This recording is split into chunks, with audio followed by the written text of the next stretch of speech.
তিন জায়গায় ফাঁক না রাখা। কয় জায়গায়? তিন জায়গায় ফাঁক না রাখা।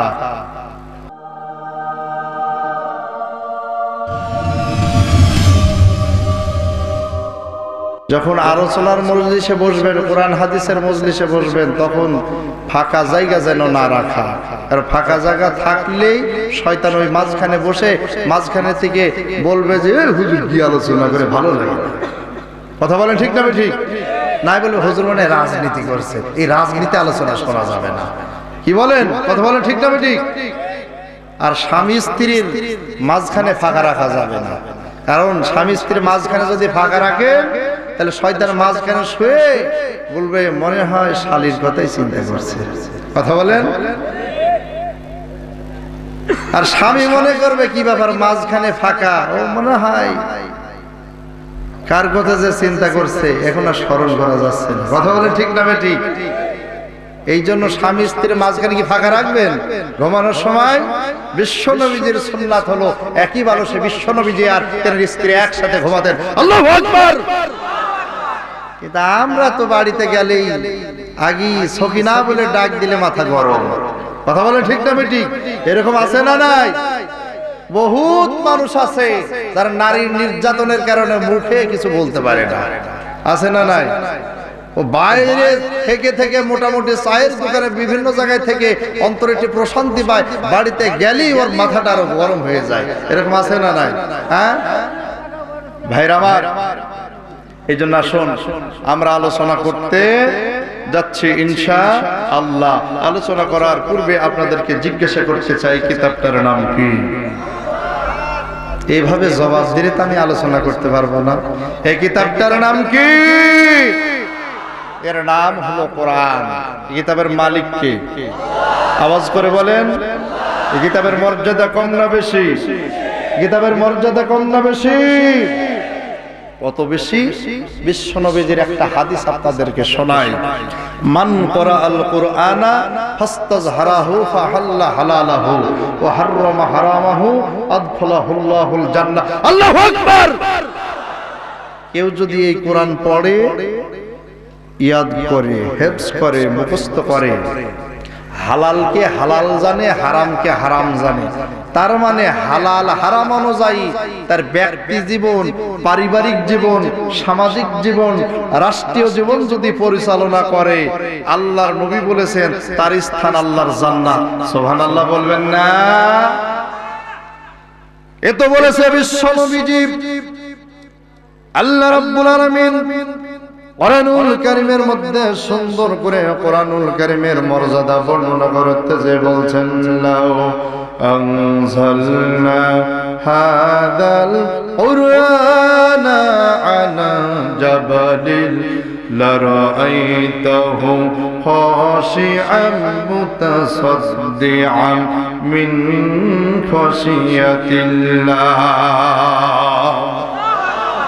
আল্লাহ রাব্বুল আলামিন এই কোরআনুল কারীমের মর্যাদা বলতে যে সূরা হাশরের ভিতরে বলছেন, আমার এই কোরআন যদি আমি পাহাড়ের উপরে নাজিল করতাম, এই কোরআনের মান, কোরআনের মর্যাদা, কোরআনের ভারের কারণে আমার পাহাড় থর থর থর থর করে কেঁপে ভেঙ্গে তছনছ হয়ে যেত। চিৎকার দিয়ে বলেন সুবহানাল্লাহ। আমার ভাইরা, শুধু তাই না, হযরতে আয়েশা সিদ্দিকা রাদিয়াল্লাহু তাআলা আনহা বলেন, বিশ্ব নবীজি আমার কামরাতে মাঝে মধ্যে অবস্থান করতেন। ঠিক এমন সময় আজরাইল জিবরাইল আলাইহিস সালাম মাঝে মধ্যে আসতেন ওহী নিয়া। ওহী যখন আল্লাহর নবীর উপরে নাজিল হতেন, আমি বিশ্ব নবীজির চেহারার দিকে লক্ষ্য করে দেখেছি, নবীজির চেহারা লাল হয়ে যেত, চেহারা দিয়ে টস টস করে ঘাম ধরতো। চিৎকার দিয়ে বলেন সুবহানাল্লাহ। শুধু কি তাই, বিজয় হজের দিকে লক্ষ্য করে দেখেন, আল্লাহর নবী যখন বিজয় হজের দিন লক্ষ সাহাবীদেরকে সামনে নিয়ে বক্তব্য দিচ্ছেন, সাহাবারা লক্ষ্য করে দেখতে পেলেন আল্লাহর নবী যেই উটের উপরে চড়া, ওই উটটা থর থর থর থর করে কাঁপছে। আর বিশ্ব নবীজির চেহারাটা লাল হয়ে গেছে, ঘামগুলো ঝরঝর ঝরঝর করে পড়ে।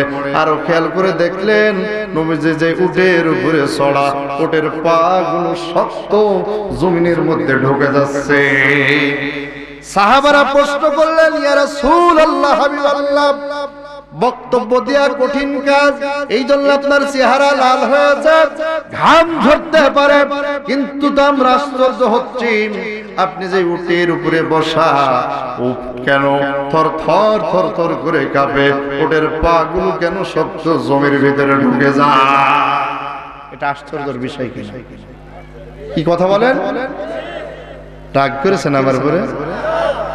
আপনাদের এলাকায় যদি মহিষ অথবা গরু চড়াতে যায়, ধান ক্ষেত কেটে নিয়েছে, জমিন শক্ত হয়ে গেছে, ওই মহিষ অথবা গরুর পা গুলো যদি শক্ত জমির মধ্যে ঢুকে যায়, আপনারা আশ্চর্য হবেন না?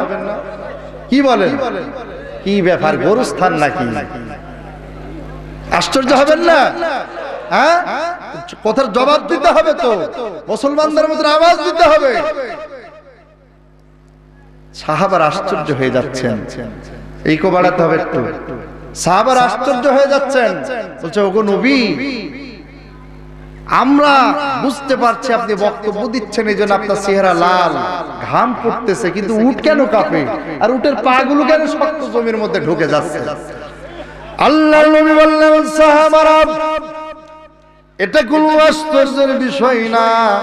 বলে, কেন গো নবী? আল্লাহ রাব্বুল আলামিন এই মুহূর্তে আল্লাহ পাক সূরা মাইদার 2 নম্বর আয়াতে কারিমা আমার উপরে নাজিল করেছে। ও আয়াতের ভাড়ার মর্যাদা এত বেশি, আমি নবী তো দূরের কথা, ওই যে উটের পিঠের উপরে বসে আছে, উট সহ্য করতে পারে না, উটের পা গুলো শক্ত জমির মধ্যে ঢুকে গেছে। ও সাহাবারা, এই মুহূর্তে মহান রব্বুল আলামিন সূরা মাইদার আয়াতটা আমার উপরে নাজিল করে দিয়েছেন। এটা বড় নাল, ইয়াউমা আকমালতু লাকুম দীনাকুম ওয়া আতমামতু আলাইকুম নি'মাতি ওয়া রাদিতু লাকুমুল ইসলাম দীনা। আমার সাহাবারা, এই মুহূর্তে মহান রব্বুল আলামিন সূরা মাইদার 2 নম্বর আয়াতটা আমার উপরে নাজিল করেছে। এই আয়াতের এত মর্যাদা, এত ভার, এত ওজন, আমি নবীর চেহারা তো ঘেমে গিয়েছে, যে উটের উপরে বসা আছি, উট সহ্য করতে পারে না, উটের পাগুলো শক্ত জমির মধ্যে ঢুকে গেছে। এখনো নওগাঁ এলাকাবাসীর লোকেরা যুবকদের মতো নামাজ করে বলতে হবে, কোরআনের মর্যাদা কম না বেশি? এত বেশি। হযরত ওমরের দিকে লক্ষ্য করে দেখুন, আল্লাহ পাকে তো মর্যাদা হযরত ওমরের বাড়িয়ে দিলেন, যে ওমর বিশ্ব নবীজিকে হত্যা করার জন্য তরবারি নিয়ে বের হয়ে গেল, ওই ওমর যখন কোরআনের ছায়া তলে আসলো, কালেমা পড়লো, মুসলমান হলো, আল্লাহ পাক তার মর্যাদা এতই বাড়িয়ে দিলেন, বিশ্ব নবীজি বললেন, লাউ কানা বাদি নবিয়্যুন লাকানা ওমর, আমার পরে যদি কেউ নবী হয়ে আসতো, আমার ওমর নবী হয়ে আসতো। চিৎকার দিয়ে বলেন সুবহানাল্লাহ। কোরআনের মর্যাদা কম না বেশি? সেই কোরআন আমরা মানতে রাজি আছি তো? কথা বলেন, রাজি আছি তো? ভাইরা আমার, কিন্তু অনেক মানুষ আছে কোরআন দেখলেই অ্যালার্জি শুরু হয়ে যায়, আছে না? না, দাড়ি দেখলি অ্যালার্জি, টুপি দেখলি অ্যালার্জি, জুব্বা দেখলি অ্যালার্জি, আছে না? না, অ্যালার্জি 3 প্রকার। চোখে অ্যালার্জি, জবানে অ্যালার্জি, কলিজার মধ্যে অ্যালার্জি। চোখে দেখলেও সহ্য হয় না, কানে শুনলেও সহ্য হয় না, অন্তরে পুড়ে জ্বলে পুড়ে মাছ ভাজা হয়ে যায়। এমন অ্যালার্জি আলা মানুষ আমাদের সমাজে 2-4টা পাওয়া যায় কি যায় না? না, নওগাঁ এলাকার মানুষ সব আল্লাহর ওলি, যত অ্যালার্জি আলা মানুষ সব কুষ্টি আছে। আপনার এলাকায় সব আল্লাহর ওলি না? আমার ভাইরা, এই কোরআন কেন মানতে পারে না? আপনাদেরকে একটা ছোট্ট উদাহরণ দেব। দাড়ি টুপি কেন সহ্য হয় না? একটা সামান্য একটা উদাহরণ দিলে বুঝবেন। একটা মানুষ ডাক্তারের কাছে গিয়েছে, ডাক্তারকে যে বলছে যে, ডাক্তার সাহেব আমার ট্রিটমেন্ট দেন।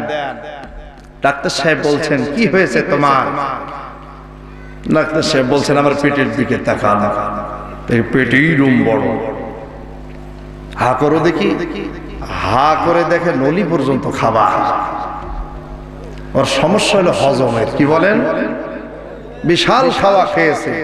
তা ডাক্তার সাহেব প্রেসক্রিপশন করলেন, করার পরে বললেন যে এই ট্যাবলেট গুলো এখনই তুমি খেয়ে নাও, তাহলে তুমি ভালো হয়ে যাবে।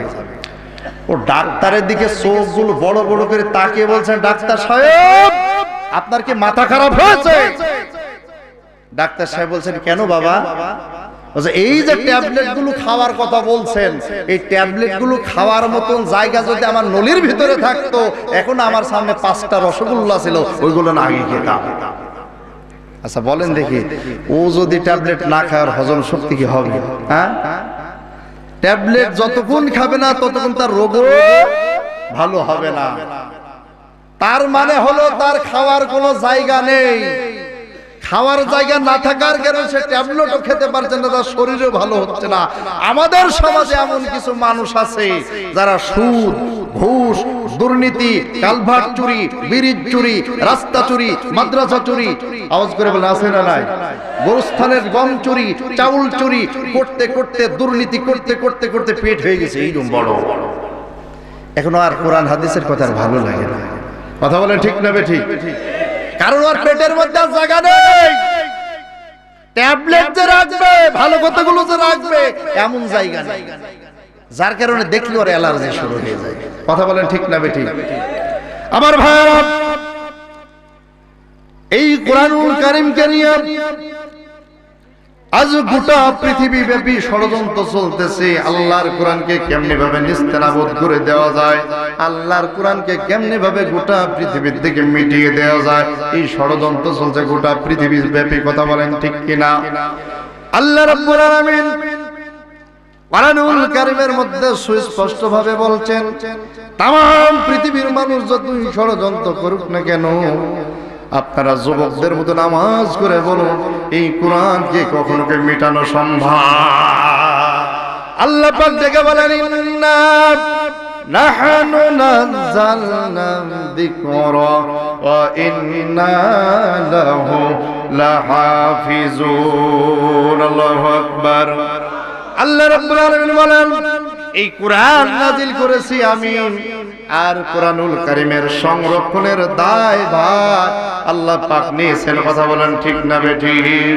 সুতরাং আমরা বলবো, ও পৃথিবীর বেঈমান নাস্তিকেরা, মুনাফিকের জাতেরা, তোমরা যতই এই কোরআনকে মিটানোর জন্য ষড়যন্ত্র করো, তোমরা আল্লাহর কোরআনকে নিভাতে পারবা না।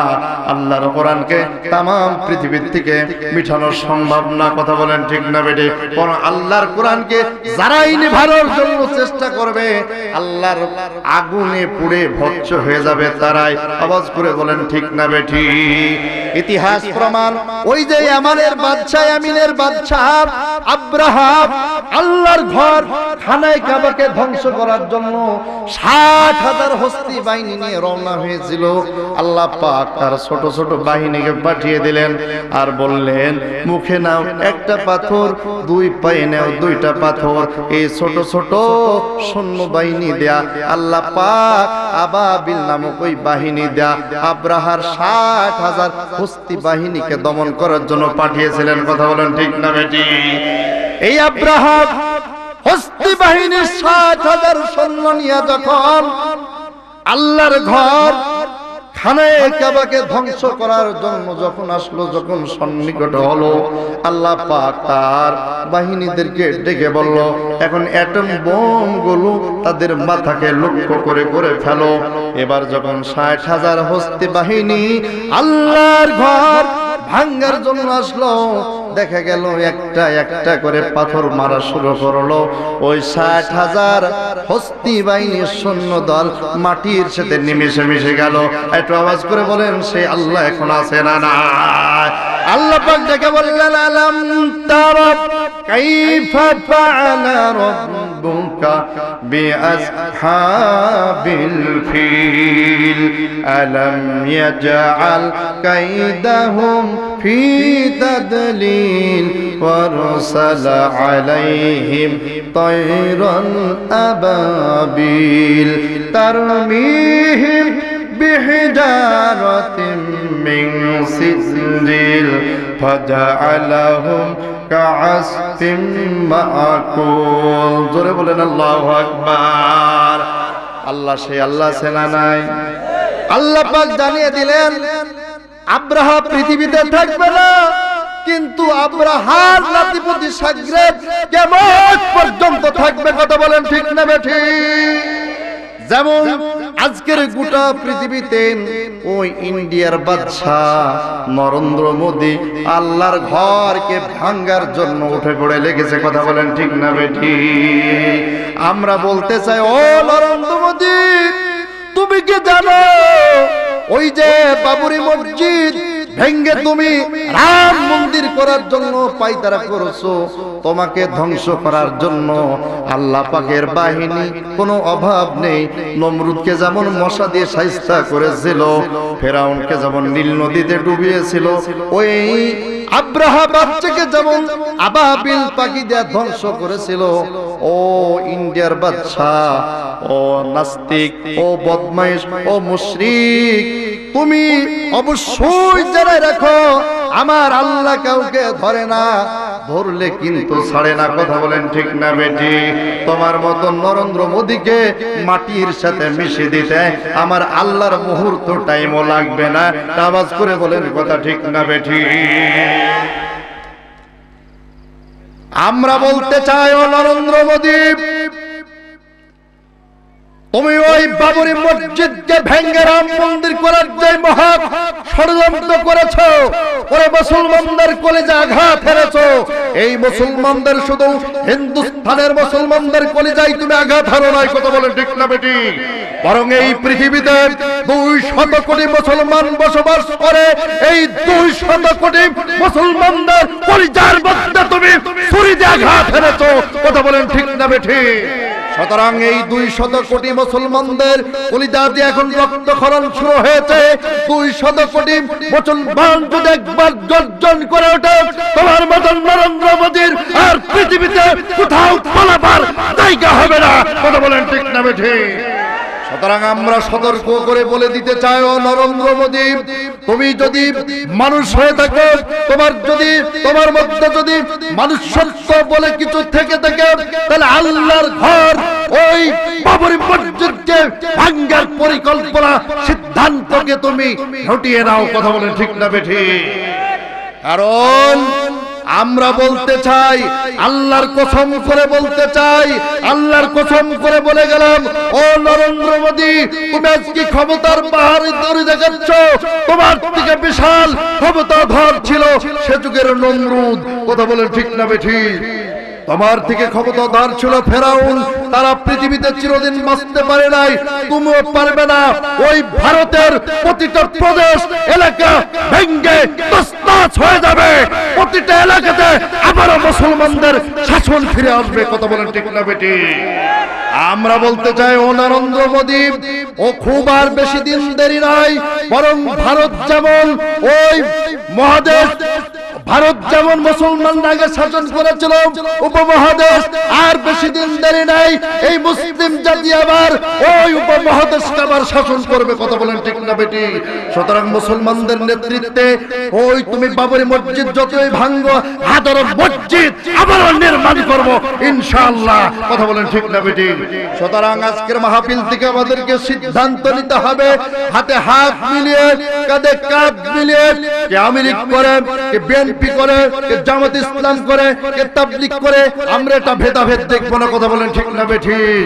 সুতরাং আজকে যদি আমাদের উপরে ডাক আসে ওই কোরআনকে টিকিয়ে রাখার জন্য, আল্লাহর ঘর মসজিদকে টিকিয়ে রাখার জন্য, যেমন কোরআনের মর্যাদাকে টিকিয়ে রাখার জন্য, বিশ্বনবীজির আদর্শকে বাস্তবায়ন করার জন্য, হুবাইব, খাব্বাব, বেলাল যেমন তাদের বুকের তাজা রক্তকে ঢেলে দিয়ে বিশ্বনবীজির ইজ্জতকে ধরে রেখেছিল, আজকে ফেরেশতাও যদি ওই ইন্ডিয়ার বাবরি মসজিদকে টিকে রাখার জন্য ডাক আছে, আমরা সেই মসজিদকে টিকে রাখার জন্য, আল্লাহর জন্য, আল্লাহর দ্বীনের জন্য খুবাইব, খাব্বাব, সুমাইয়ের মতন বুকের তাজা রক্ত দিয়ে টিকে রাখার জন্য তৈরি আছেন কে কে? হাত তুলে আল্লাহর দেখা।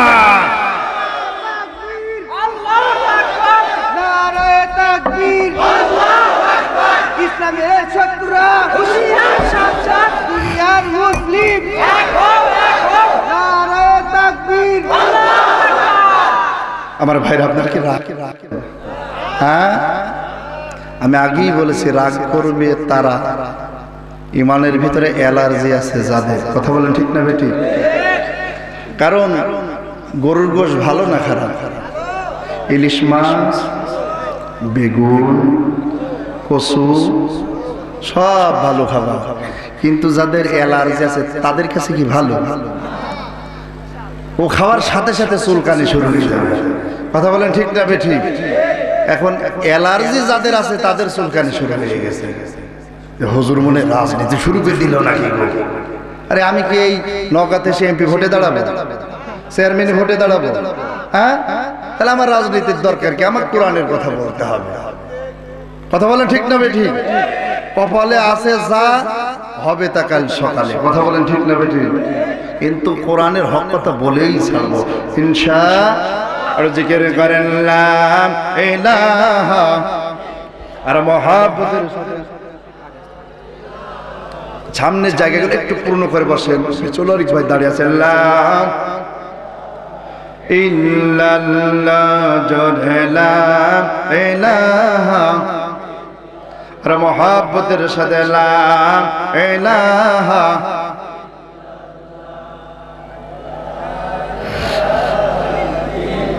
আর কত চাও শহীদ আল্লাহ, আর কত কন্দন, আসবে কবে এই জমিনে তোমারই শাসন? একটু বলেন না। আর কত চাও শহীদ আল্লাহ, আর কত কন্দন, আসবে কবে এই জমিনে তোমারই শাসন? কত মায়ের বুক যে খালি, চোখে শুধু জল, হারিয়ে যে তার বুকের মানিক হয়েছে পাগল। কত মায়ের বুক যে খালি, চোখে শুধুই জল, হারিয়ে যে তার বুকের মানিক হয়েছে পাগল। দয়াময়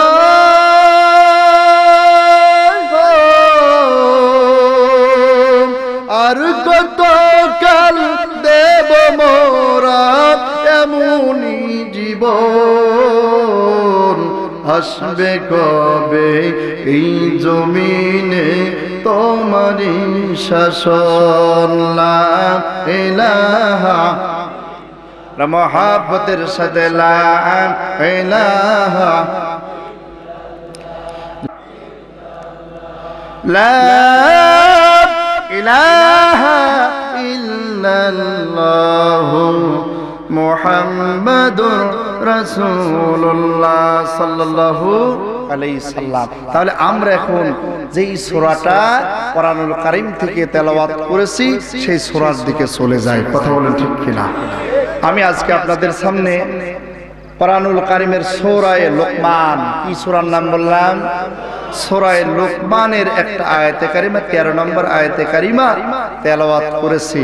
আল্লাহ পাক যেন আমাকে সেই সূরা লোকমান থেকে কিছু কথা বলার তৌফিক এনায়েত করেন। আওয়াজ করে বলেন আমিন। আপনারা বিরক্ত বোধ করছেন নাকি? হ্যাঁ, বিরক্ত বোধ করছেন না তো? আলোচনা চলবে, চলবে তো? আবার এই কথা মনে করেন না যে হুজুর কুষ্টিয়ার হুজুর এসেছে, না জানি কখন ছাড়ে। ভয়ের কোনোই কারণ নাই। আমি ওই হুজুরের মতন আলোচনা করতে চাই না। এক হুজুর নাকি চোখ বন্ধ করে আলোচনা শুরু করেছে। আলোচনা শুরু করেছে তো করেছেই, রাত 4টা যখন বাজে ও চোখ বন্ধ করে মোনাজাত দিয়েছে, চোখ আর খুলে যায়। মোনাজাত শেষ, চোখ খুলে দেখে শ্রোতা একজন। কয়জন? কথা বলেন। হুজুর চিন্তা করলেন, যা একজন আল্লাহওয়ালা পেয়েছি।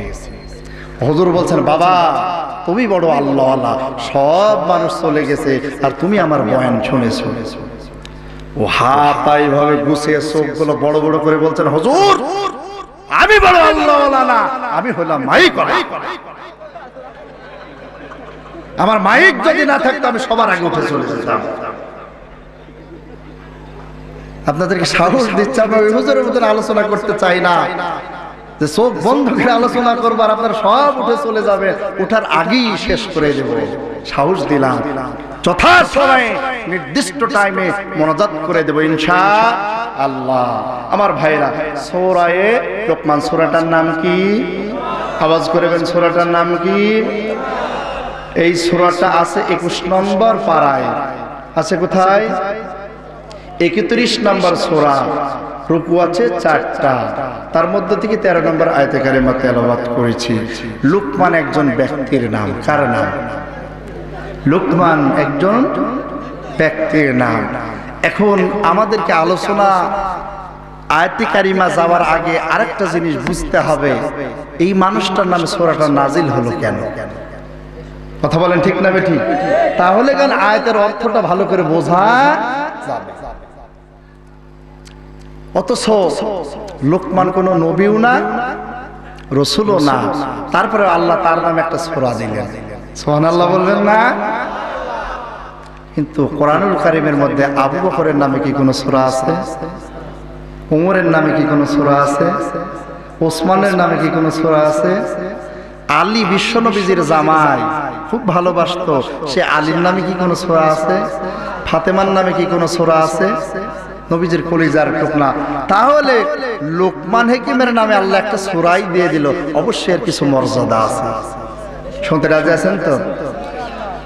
আমার ভাইরা, আল্লাহ রাব্বুল আলামিন আবু বকরের নামে সূরা নাজিল করেন নাই, উমরের নামে নাজিল করেন নাই, ওসমানের নামে নাজিল করেন নাই, আলীর নামে নাজিল করেন নাই, ফাতেমার নামে নাজিল করেন নাই, কিন্তু আল্লাহ রাব্বুল আলামিন লোকমানের নামে একটা সূরা নাজিল করে দিয়েছে। অথচ লোকমান মানুষটা ছিল বড় কালো, পেটটা ছিল মোটা, পা গুলো ছিল ফাটা ফাটা, চেহারার কোনো ঢং নেই, নাক ছিল বিশাল বড় মোটা। এমন একজন মানুষ হওয়ার পরেও আল্লাহ কেন তার নামে সূরা নাজিল করলো? এটা প্রশ্ন আসে কি আসে না? কালো মানুষ হওয়ার পরেও কেন আল্লাহ নাজিল করলো? পাগুলো ফাটা হওয়ার পরেও কেন আল্লাহ নাজিল করলো?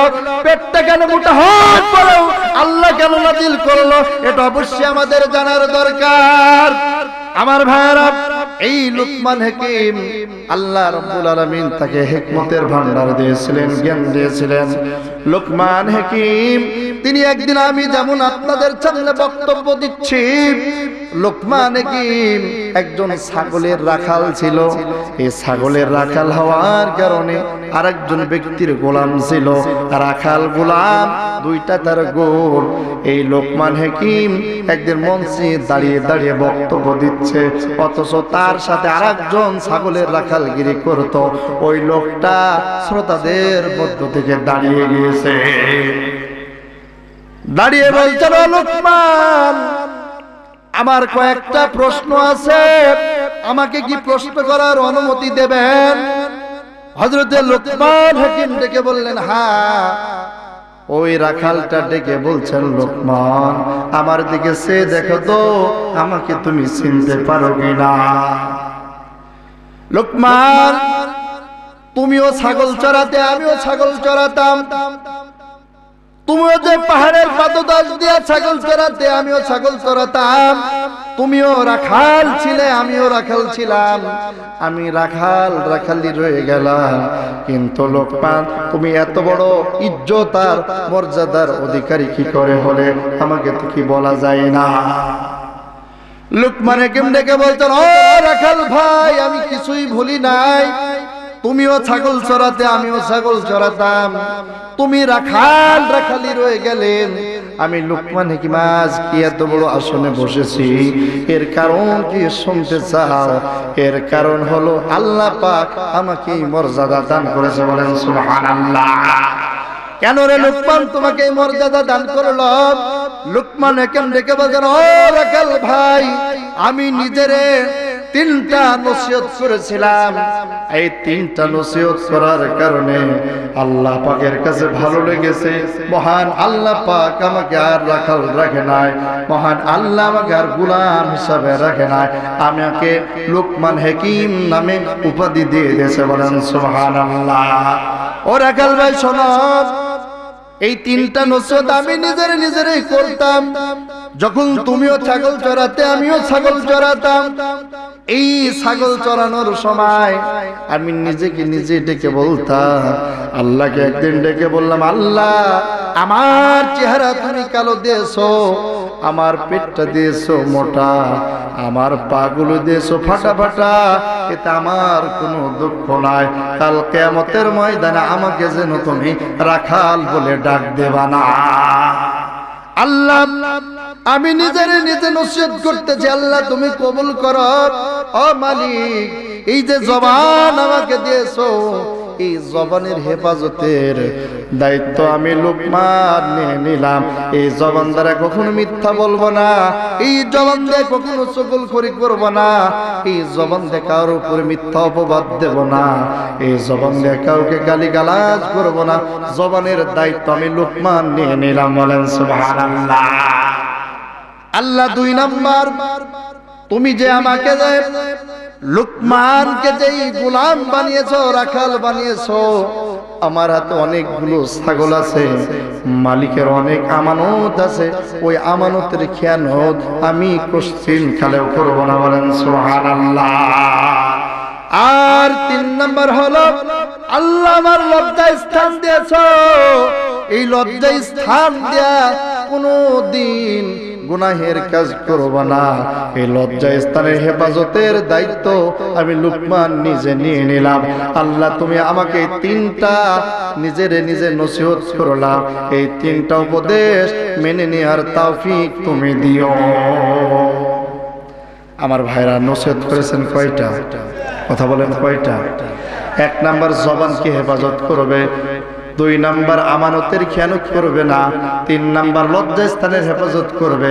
এই 3টা কাজ যদি আমরা করতে পারি, আওয়াজ করে বলুন তো, আমাদের মর্যাদা লোকমান হাকিমের মতন আল্লাহ করে দিতে পারে কি পারে না? আওয়াজ করে বলেন। কিন্তু আমরা জবানের হেফাজত করি না। জবান আল্লাহ একটা দিয়েছে, যাকে মন তাকে গালি দিয়ে কথা বলেন, ঠিক না বেঠিক? সত্যকে সত্য, মিথ্যাকে সত্য, এগুলো সব আমরা বানাতে পারি। কোর্টে দাঁড়িয়ে আমাদের মতন হুজুরের বিরুদ্ধে হাজারো মিথ্যা মামলা দিয়া এরপরে সাক্ষী দিয়ে কথা বলেন, ঠিক না বেঠিক? আছে না নাই? হ্যাঁ, নওগাঁতে না, আমাদের কুষ্টিয়াতে আছে। আমরা হলে এই টাটকা মুসলমান, বলে সাক্ষী দিতে পারবা তুমি মিথ্যা? বলে কয়টা লাগবে? টাকা দাও, 1000 টাকার নোট কড়গড়ে পকেটে দাও, কয়টা সাক্ষী লাগবে? আগামীকাল কাঠগড়া যাই দিয়ে দেব যে মুফতি মাওলানা আলাউদ্দিন আল আজাদি ছিল রাজাকার। কথা বলেন, ঠিক না বেঠিক? এরকম 2-4টা পাওয়া যায় নাকি আপনাদের নওগাঁয়? না, আপনাদের এলাকা আলহামদুলিল্লাহ ভালো। আমি আগেই বলে আমাদের কুষ্টিয়ায় পাওয়া যায়। আচ্ছা বলেন দেখি, যে জবানকে হেফাজত করলো না, মিথ্যা কথা বললো, মিথ্যা অপবাদ দিল, যার ভিতরে যে ত্রুটি নেই, ওই ত্রুটিগুলো সে বানিয়ে বলে তারপরে মিথ্যা অপবাদ চাপিয়ে দিল, এই লোকটা কি কখনো আল্লাহর কাছে প্রিয় হতে পারে? হ্যাঁ, আল্লাহর নবী বলেন, হাদিস বুখারীর, আল্লাহর পয়গম্বর বলেন, মান আজমানু লি, দুই ব্যক্তি 2টা জিনিসের দায়ভার নিয়ে নেবে, আমি বিশ্বনবী জান্নাতে নিয়ে যাওয়ার জিম্মাদারি আমি তার নিয়ে নেব, বলেন সুবহানাল্লাহ। 2 না, 1 নাম্বার হলো এই জবানের, 2 নাম্বার 2 পায়ের মাঝখান, তার মানে লজ্জা স্থানের। এই 2টা জিনিসের যেই মানুষটি দায়ভার জিম্মাদারি নিয়ে নেবেন, আল্লাহর নবী বলেন, তাকে আমি জান্নাতে নিয়ে যাওয়ার জিম্মাদারি আমি নবী নিজে নিয়ে নেব, বলেন সুবহানাল্লাহ। কিন্তু আমরা কি এই 2টা জিনিসের দায়ভার নিই? হ্যাঁ, এই দুইটা জিনিসের দায়ভার আমরা অনেকেই নেই না। আজকের সমাজের দিকে তাকিয়ে দেখেন, তাম পৃথিবীর দিকে তাকিয়ে দেখেন, জবানেরও হেফাজত করি না, লজ্জাস্থানের হেফাজত করি না, বরং আজকের জেনায় সমাজটা ভরপুর হয়ে গেছে। কথা বলেন ঠিক না বেটি? শতকরা 50% মুসলমানের ঘরে জারদ সন্তান জন্ম নেয়। রাগ করলেন নাকি? শতকরা 50% মুসলমানদের ঘরে জারদ সন্তান জন্ম নেয়। এটা আমার কথা না, আমি যখন হাদিসটা পড়লাম যে শেষ জামানায় অধিকাংশ ঘরে জারদ সন্তান জন্ম নেবে, আমার মাথাই ধরে নাই। আমি বারবার হাদিসটা পড়ি আর চিন্তা করি, আল্লাহ, মানুষ কিভাবে একটা জারদ সন্তান জন্ম নেবে? কিন্তু বর্তমান যুগে বুঝে আসছে, বউ আছে মনে করছে আমার টাটকা বউ, হালাল বউ, অথচ ওর বউই না। এরকম আছে না নাই? হ্যাঁ, স্বামী বিদেশ গিয়েছে, পরকে প্রেম করেছে, রাতের অন্ধকারে পালিয়ে গেছে, আছে না নাই? নওগাঁ আছে নাকি? বউ হলো আর একজনের, ও রাতের অন্ধকারে পালিয়ে গেল। রাতের অন্ধকারে পালিয়ে যে আমাদের মতন কাঠমোল্লা 2-4টা পাওয়া যায়। নওগাঁতে আছে কি আমি জানি না, আমাদের কুষ্টিতে এরকম কাঠমোল্লা পাওয়া যায় যারা 100 টাকা 200 টাকা দিয়ে হালাল হারাম দেখে না, ইমান থাকবে কি থাকবে না সেটা দেখে না, কালেমা পড়ে বিয়ে দিয়ে দেয়। কথা বলেন ঠিক না বেঠি? বিয়ে কি হালাল হবে? ও তুমি 100 বার যদি কালেমা পড়ো তাও হবে না, তুমি 1000 বার যদি তওবা পড়ো তাও হবে না। কারণ বউ হলো একজনের, তুমি নিয়ে গেছো যে বিয়ে পড়িনি, হালাল করে এখন সন্তান জন্ম দিয়েছো। ওই বেশ্যাখানায় গেলে যে জিনা হতো, যেই কবিরা গুনাহ হতো, তার থেকে 3 গুণ গুনাহ তোমার আমল নামায় প্রতিদিন লেখা হয়। কারণ বেশ্যাখানায় যে যায় সে জানে আমি গুনাহ করার জন্য এসেছি। কথা বলেন ঠিক না ঠিক?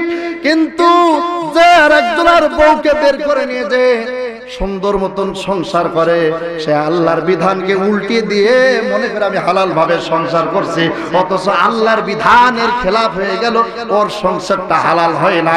যতবার যতগুলো সন্তান হয়েছে সব সন্তানগুলো জারদ সন্তান হয়েছে। কথা বলেন ঠিক না বেঠি? এরকম কি আছে আপনাদের এলাকায়? হ্যাঁ আছে। বউ একজনের নিয়ে পালাইছে আর একজন, আবার এরকমও আছে যে মোটামুটি তালাক হয়েছে, এখনো ইদ্যত পালন হয় না, অথচ আল্লাহ বলছেন এটা রব্বাস না,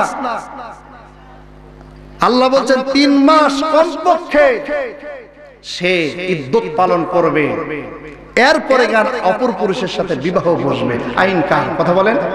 আল্লাহ সূরা বাকারাতে বলছেন। অথচ আজ কি ছেড়ে নিলাম, কালকে আরেক ছেলের সাথে বিয়ে দিয়ে দিলাম। বিয়েটা কি হালাল হয়েছে? কথা বলেন। কোরআন সুন্নাহ অনুযায়ী হয়েছে, আল্লাহর কিতাব অনুযায়ী হয়েছে, মুসলমানদের নিয়ম নীতি আদর্শ শরীয়ত অনুযায়ী হয়েছে, অথচ সংসার ঠিকই করে যাচ্ছে। আচ্ছা বলেন দেখি, এই ঘরে যে সন্তানগুলো জন্ম নেয়, এই সন্তানগুলো হালাল হবে না হারাম হবে? কথা বলেন, হালাল হবে না হারাম হবে? আমরা তো মনে করছি মানে টাটকা সন্তান হালাল। কথা বলেন ঠিক না বেঠি? ভাইরা এইভাবে, হ্যাঁ গরম চা থাকলে, এইভাবে আমরা হাজারো জেনা ব্যভিচারের মধ্যে লিপ্ত। কথা বলেন ঠিক না বেঠি? আর যুবকদের কথা কি বলবো, এই যে রাতের অন্ধকারে, রাত্রে যখন বাড়িতে যায় মাঝে মধ্যে দেখি 2টা 1টা 3টার সময় অনেক যুবকরা রাস্তা ধারে ফোনে কথা বলে। আছে না নাই? আছে না নাই? সকিনা, হ্যালো, তুমি কি ঘুমিয়ে পড়েছো? না রে, ঘুম আসে নাকি তোমার জন্য? এতক্ষণ পর্যন্ত আব্বা মা ছিল, কি করবো শেষ করো, ঘরের বাইরে এসেছি, মাঝে মধ্যে ঠাসঠুস শব্দ। কি ব্যাপার, তোমার পাশে এত শব্দ কিসের? বলে বোঝো না, মশার কামড়ে দাঁড়ানো আছে। সকিনা ডেকে বলছে, সলিমুদ্দি তুমি টেনশন করো না, মাত্র 1টা মাস কষ্ট করো, 1 মাস পর তোমার সাথে আমার বিয়ে হবে, সারা রাত জেগে জেগে তোমার মশা মেরে দেব। আছে না নাই? হ্যাঁ আচ্ছা বলেন দেখি। অথচ যুবকদের জন্য বিশ্বনবীজি বলেছেন, ওই যুবকদের জন্য আরশের নিচে ছায়া, যেই যুবক যৌবন বয়সে তার যৌবনটাকে সামলাতে পারলো। সুবহানাল্লাহ বলবেন না? আমার ভাইরা, তাহলে লুকমান হাকিম 3টা নিজেরা নিজে ওসিয়ত করেছেন, আল্লাহ রাব্বুল আলামিনের কাছে ভালো লেগে গেছে।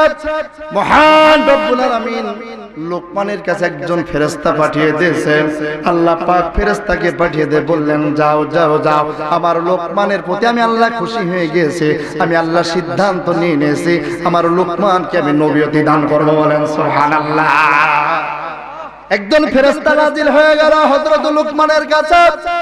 লোকমানকে সালাম দিয়ে বললেন, ও লোকমান, তুমি যে নিজে তিনটা নসিহত করেছো, এই তিনটা নসিহত আল্লাহ পাক অনেক পছন্দ করেছেন, ভালোবেসেছেন। সুতরাং তোমাকে আল্লাহ সে নবুয়তি দান করতে চান, তুমি নবুয়তি নিবে কিনা বলো। লোকমান হাকিম ফেরেশতাকে ডেকে বলছেন, না না না, আমি নবুয়তের দায়ভার পালন করতে পারবো না। আল্লাহ ডেকে বললেন, লোকমান, আমি কিন্তু তোমাকে নবুয়তি দিতে চাই, তবে শোনো, তোমার মতন কালো মানুষকে আমি কোনোদিন কোনো একটাও নবী বানাই নাই। বলেন সুবহানাল্লাহ। কিন্তু তোমার নসরতের কারণে আমি আল্লাহ খুশি হয়ে গেছি, তোমার মতন কালো মানুষটা, পেটটা মোটা মানুষকে নবুয়তি দান করতে চায়। লোকমান হাকিম ডেকে বলছেন, আল্লাহ, তুমি যদি কালো মানুষকে নবুয়তি দান না করে থাকো, আমার মতন লোকমান হাকিমকে নবুয়তি দান করে নবীদের মান মর্যাদা ক্ষুণ্ণ তুমি করো না। আল্লাহ পাক ডেকে বললেন, লোকমান, তুমি চাও কি? আল্লাহ পাক ডেকে বললেন, লোকমান, তাহলে আমি তোমাকে হিকমত দিতে চাই। লোকমান ডেকে বললেন, আল্লাহ, হিকমত নিয়ে কি করব? হিকমতের কাজটা কি? আল্লাহ ডেকে বললেন, লোকমান রে, হিকমত দিয়া আল্লাহকে চেনা যায়, আল্লাহর মারিফত অর্জন করা যায়। চিৎকার দিয়ে বলেন সুবহানাল্লাহ। লোকমান ডেকে বলল, মালিক, হিকমতের মাধ্যমে যদি তোমাকে চেনা যায়, হিকমতের মাধ্যমে যদি তোমার পরিচয় পাওয়া যায়, তাহলে আমি লোকমানকে তুমি হিকমত দাও, আমি হিকমতের মাধ্যমে আমি তোমার পরিচয় চাই, হিকমতের মাধ্যমে মারিফত অর্জন করতে চাই। চিৎকার দিয়ে বলেন সুবহানাল্লাহ। আল্লাহ ডেকে বললেন, লোকমান, তোমার দোয়া আমি কবুল করে নিলাম, এই মুহূর্তে তোমার ভিতরে আমি হিকমতের ভান্ডার দিয়ে দিলাম। চিৎকার দিয়ে বলেন সুবহানাল্লাহ। ভাইরা আমার, লোকমানের মর্যাদা কমেছে না বেড়েছে? আওয়াজ করে বলেন, কমেছে না বেড়েছে? কেন বাড়ল? লোকমান নিজের নসিহত করেছে, আল্লাহ এই কথাগুলো যাতে কিয়ামত পর্যন্ত জারি থাকে, কিয়ামত পর্যন্ত মানুষগুলো যেন পড়ে, কিয়ামত পর্যন্ত মানুষগুলো যেন লোকমানের নসিহতগুলোকে গ্রহণ করে। এই জন্য বিশ্ব নবীজিকে জানিয়ে দিলেন, ওগো নবী, বহুত দিন পূর্বে একজন কালো মানুষের সাথে আমার কথা হয়েছিল, তার নাম হলো লোকমান, আমি হিকমত দিয়া তার নাম করে দিয়েছি লোকমান হাকিম। সুতরাং আপনার উপরে আমি একটা সূরা নাজিল করব, নাম দেব লোকমান। লোকমানের গুণ, লোকমানের কার্যকলাপ সবগুলোই সূরাটার ভিতরে বর্ণনা করব, যাতে করে কিয়ামত পর্যন্ত লোকমানের আদর্শের অনুসারী আপনার উম্মতেরা হতে পারে। চিৎকার দিয়ে বলেন সুবহানাল্লাহ। এত ছিল নিজের নসিহত।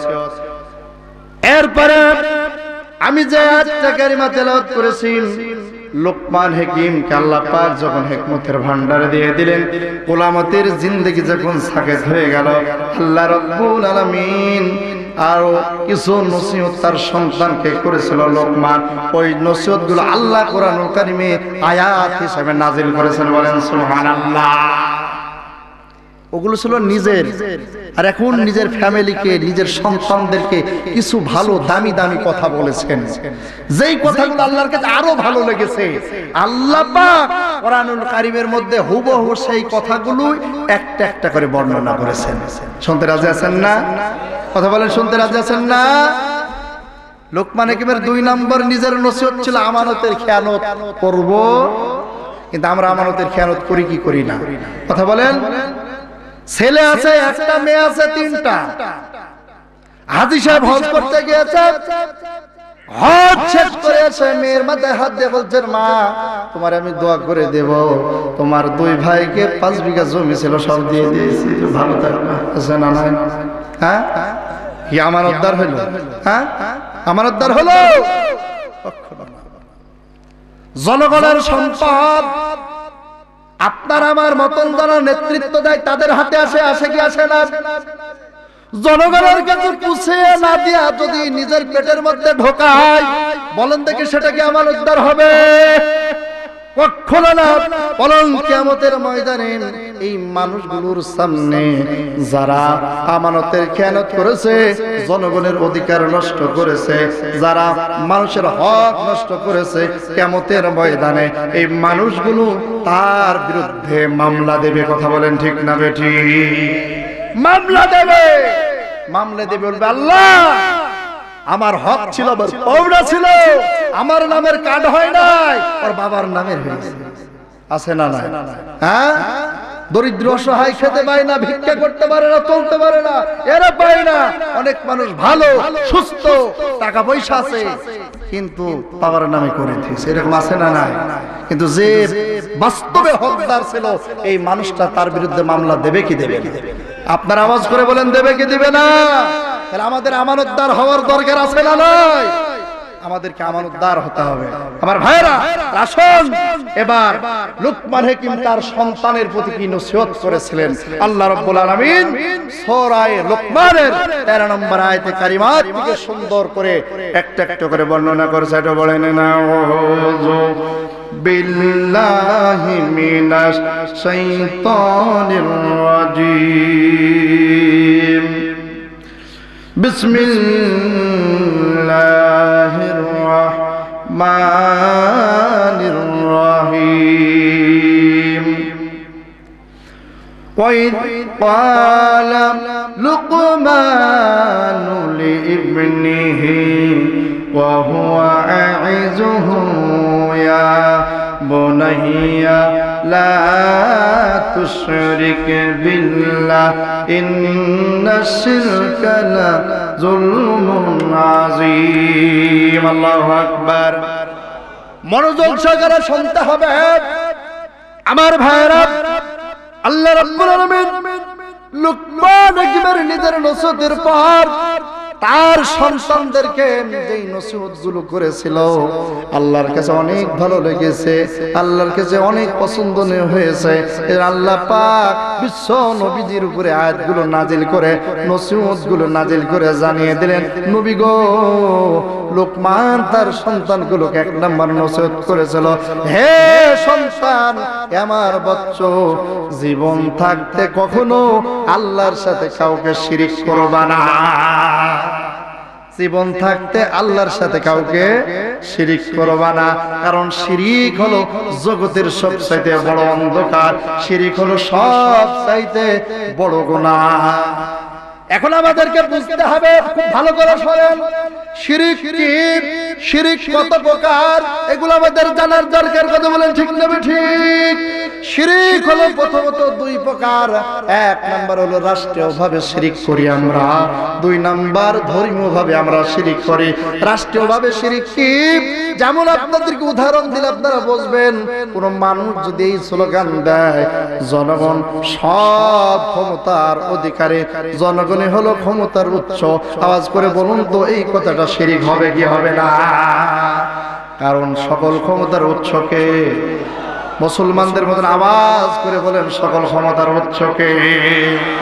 কোন মানুষ যদি মনে করে সকল জনগণ যেহেতু ক্ষমতার উৎস, সুতরাং সকল মানুষ মিলেন আমরা এমন কিছু আইন প্রণয়ন করব, যে আইন কানুনগুলো, যে নিয়ম নীতিগুলো সম্পূর্ণ কোরআন হাদিসের সাথে সাংঘর্ষিক, এই কাজটা করাও রাষ্ট্রীয়ভাবে শিরিক হবে। কথা বলেন ঠিক না বেঠিক?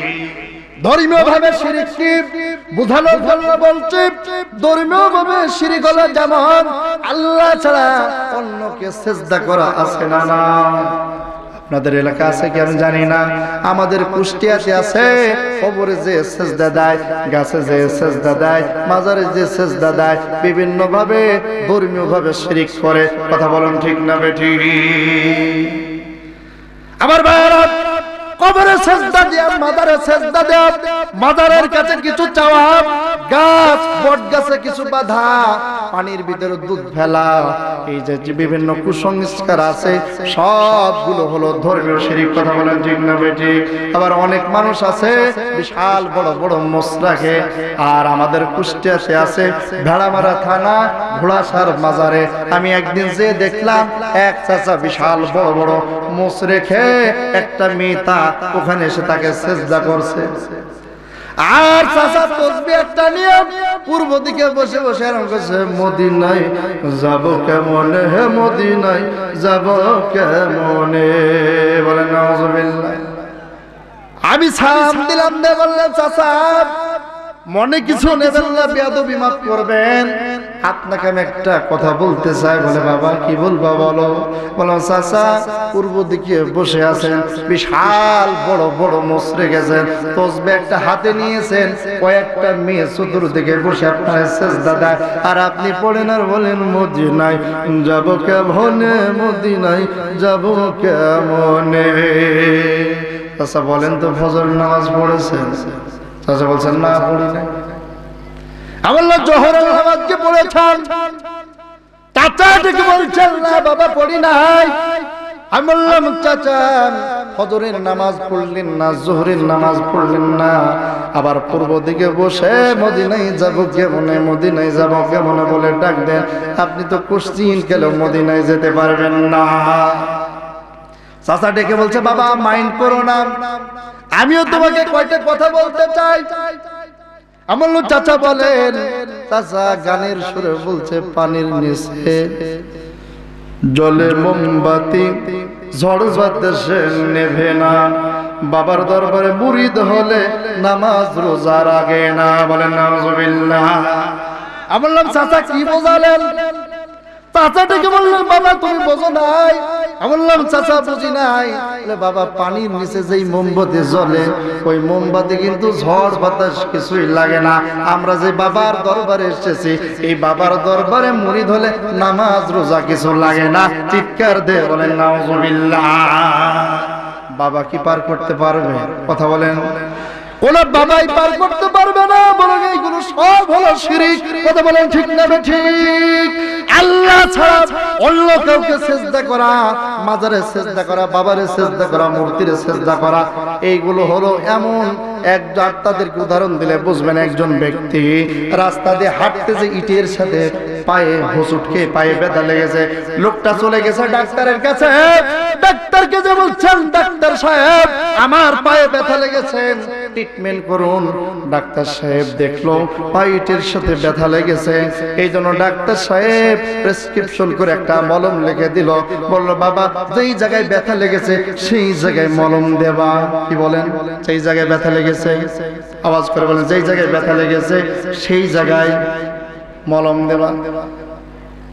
এই লোকটা চলে আসলো রাস্তার মাঝখানে, এসে খোঁজাখুঁজি করে ইটটা গেল কোথায় খুঁজে পাই না। দেখা গেল রাস্তার এক পাশে ইটটা পড়ে আছে। লোকটি ইটটা তুললো, গায়ে থেকে ধুলাবালি গেল সবগুলো ঝাড়লো, সুন্দর করে পরিষ্কার করলো, রাস্তার মাঝখানে এবার বসে গেল। রাস্তার মাঝখানে বসে মলমের কোটো খুলেছেন, এইভাবে এখন আঙ্গুল ভরে দেয় আর মলম তুলে আর ইটের গায়ে লাগায়। এলাকার মানুষ যাচ্ছে দেখে আসছে, কি ব্যাপার তোমার কি হয়েছে, তুমি ইটের গায়ে কেন মলম লাগাই? এই লোকটা বলছে ভাই তোমরা বুঝবো না, তোমাদের কাছে তোমরা যাও। এলাকার মানুষ দেখে বলছেন কেন বুঝবো না, বুঝিয়ে বলো বুঝবো না কেন। এবার লোকটি ডেকে বলছেন আমার পায়ে ব্যথা লেগেছে, ডাক্তারের কাছে গিয়েছিলাম, ডাক্তার এই মলমটা দিয়ে বলেছে যেই জায়গায় ব্যথা লেগেছে সেই জায়গায় মলম দিতে বলেছে। ইটের সাথে যেটা আমার ব্যথা লেগেছে ইটের গায়ে আমি মলম দিচ্ছি। আওয়াজ করে যুবকদের মতন বলুন তো, ও যদি কিয়ামত পর্যন্ত ইটের গায়ে মলম দেয় ওর পায়ের ব্যথা কি ভালো হবে? আওয়াজ করে বলেন ব্যথা ভালো হবে। আরো আওয়াজ করে বলেন ব্যথা ভালো হবে। ব্যথা ভালো হবে তখন, কাটা খায় মলম দেবে যখন। কথা বলেন ঠিক না ঠিক? ইবাদত বন্দেগী কবুল হবে তখন। আল্লাহর কুদরতি কদমে সেজদা দিবে যখন, কথা বলেন ঠিক না বেটি? আল্লাহকে বাদ দিয়া মানুষের দরবারে, মাজারের দরবারে, বটগাছে, পানির কাছে যদি সেজদা দেয়, কিয়ামত পর্যন্ত যদি সেজদা দেয়, তার একটা সেজদাও আল্লাহর দরবারে কবুল হবে না। চিৎকার দিয়ে বলেন কথা ঠিক না বেটি? এটা জিকিরে করেন লা ইলাহা, আর মহাব্বতের সাথে লা, আর মহাব্বতের সাথে লা ইলাহা,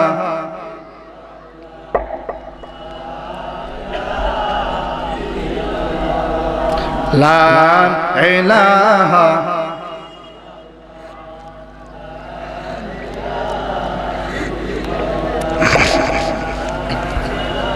লা ইলাহা ইল্লাল্লাহ, লা পাখির গানে গানে, হাওয়ারি তানে তানে, ওই নামেরই সুর ভেসে যায়, হলেও পাগল পারা, লা ইলাহা ইল্লাল্লাহ, জোরে লা ইলাহা, লা ইলাহা, লা ইলাহা ইল্লাল্লাহ, মুহাম্মাদুর রাসূলুল্লাহ সাল্লাল্লাহু আলাইহি ওয়াসাল্লাম। আপনারা কি বিরক্ত বোধ করছেন? হ্যাঁ, এখন সামনে অনেক দামি দামি কথা আছে, শুনতে রাজি আছেন না? আজকের মাহফিল থেকে যদি একটা কথা আমল করতে পারি, আমি মনে করি আজকের মাহফিলটাই হবে আপনার আমার জন্য জীবনের সবচেয়ে বড় সফলতা। কথা বলেন ঠিক না বেঠিক? এই জন্য আমরা একটা কথাই হলো লোকমান হাকিমের নিয়ে আমরা বাড়ি যাব ইনশাআল্লাহ। সন্তানকে ডেকে বলল, বাবা এই হলো আমার 1 নম্বর নসিহত, 2 নম্বর নসিহত শোনো। সন্তানকে ডেকে বলল, বাবা 2 নম্বর নসিহত শোনো। ইয়া বুনাইয়া আকিমিস সালাতা ওয়া আমুর বিল মা'রুফি ওয়ান নাহা আনিল মুনকার ওয়াসবির আলা মা সাবাক ইন্না যালিকা মিন আজমিল উমুর। আল্লাহু আকবার। সন্তানকে ডেকে বলছে, বাবা জীবন যতক্ষণ থাকবে আল্লাহর সাথে কাউকে শিরিক করবে না, কারণ শিরিক হলো সবচেয়ে জগতের বড় অন্ধকার গুনাহ। 2 নম্বর নসিহত শোনো, আল্লাহ পাক জানিয়ে দিয়েছেন আকিমিস সালাহ, জীবন যতক্ষণ থাকবে নামাজ তুমি পড়বে। বলেন সুবহানাল্লাহ। জীবন যতক্ষণ থাকবে নামাজ তুমি পড়বে। 2 নম্বর নসিহত কি? নামাজ। বেনামাজি আমাদের আছে না নাই? আজকের যারা মাহফিল শুনতে এসেছে সকলে কি নামাজি? কথা বলেন, সকলে নামাজি না? আবার আমাদের ফ্যামিলির সব মানুষগুলো নামাজি না? কথা বলেন ঠিক না ঠিক? আমাদের সন্তানগুলো নামাজি না? লুকমান হাকিম আল্লাহর কাছে তো প্রিয় কেন হলেন? তার পরিবার তার সন্তানদেরকে ডেকে বলছেন, সন্তান তুমি বেনামাজি থাকবা না, তুমি নামাজি হয়ে যাবা।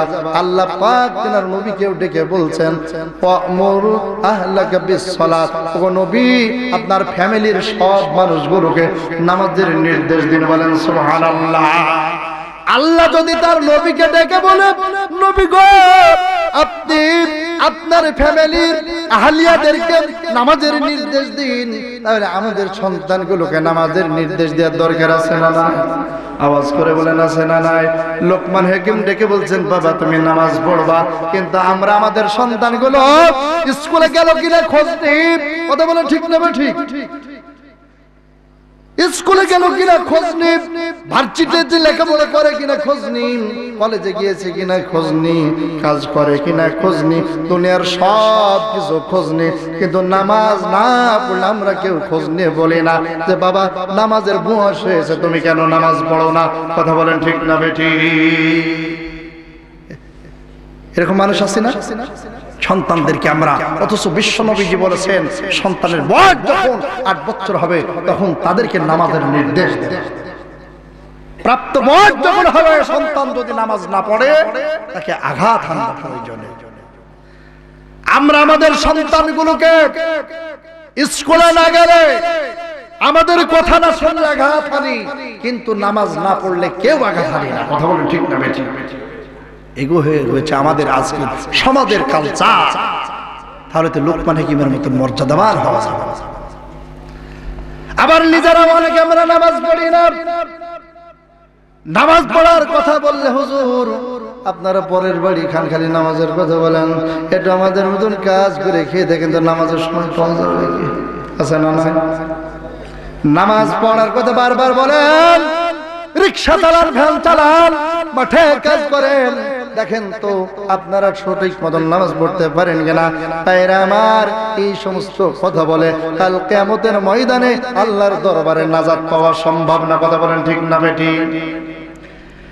আল্লাহর সামনে যদি বলেন আল্লাহ আমি গরিব ছিলাম, আমি রিক্সা চালক ছিলাম, ও মালিক আমি রিক্সা চালক ছিলাম, আমি গরিব ছিলাম, আমি জন খেতাম, এই সমস্ত অজুহাত আল্লাহর দরবারে কি চলবে? এই কথা যদি বলেন, আল্লাহ রাব্বুল আলামিন কিয়ামতের ময়দানে যখন বিচার করে শুরু করে দিবেন, মহান রব্বুল আলামিনের সামনে যখন আপনি আমি ওযর পেশ করব, আল্লাহ গরিব ছিলাম, রিকশা চালাতাম, ভ্যান চালাতাম, সুতরাং নামাজ সময় মতন পড়তে পারি না, আল্লাহ তুমি আমাদেরকে maaf করে দাও। আল্লাহ রাব্বুল আলামিন তিনার পয়গম্বর হযরত ঈসা আলাইহিস সালামকে ডেকে বলবেন, ও পয়গম্বর ঈসা তুমি তাড়াতাড়ি করে আসো, আমার বান্দা বলছে নাকি গরিব ছিল, নামাজ পড়তে পারে না, এখন তুমি আমার এই বান্দাদের সামনে তোমার কথাটা বলো, দুনিয়াতে আমি আল্লাহ তোমাকে কি পরিমাণ মাল দিয়েছিলাম। সালাম আল্লাহর দরবারে দাঁড়িয়ে যাবেন, আল্লাহ পাক ডেকে বলবেন, পয়গম্বর ঈসা তুমি এখন বলো তোমাকে আমি কি দিয়েছিলাম। ঈসা আলাইহিস সালাম ডেকে বলবেন, মালিক দুনিয়াতে আমার তেমন কিছু ছিল না, মাত্র ছিল আমার একটা চাদর, মাত্র ছিল আমার একটা বালিশ, মাত্র ছিল পানি খাওয়ার জন্য একটা পাত্র, এই তিনটা বস্তু ছাড়া দুনিয়াতে আর কিছু আমার ছিল না। সুবহানাল্লাহ। আল্লাহ ডেকে বলবেন, ঈসা এই তিনটা বস্তু তুমি কি করেছিলে বলো। ঈসা আলাইহিস সালাম ডেকে বলবেন, আল্লাহ আমি একদিন গাছের নিচ দিয়ে হাঁটতেছিলাম, নদীর ধার দিয়া, হঠাৎ করে একজন মানুষকে দেখতে পেলাম, মাথার নিচে হাতটা দিয়ে ঘুমাচ্ছে, লোকটাকে দেখে আমার বড় মায়া লেগে গেল। আল্লাহ সুতরাং এই বালিশের প্রয়োজন নেই, ওই লোকটাকে আমি বালিশটা দান করে দিয়েছি। আল্লাহটাকে বলবো, আর কি করেছো বলো।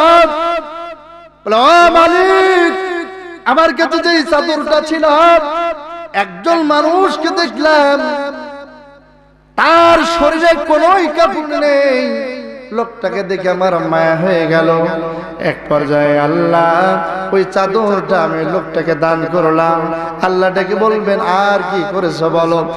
ঈসা আলাইহিস সালাম ডেকে বলবেন, আল্লাহ নদীর ধার দিয়ে যখন যাচ্ছিলাম একজন মানুষকে দেখলাম এইভাবে অঞ্জল করে পানি পান করছে, দেখে আমার বিশাল মায়া লাগলো।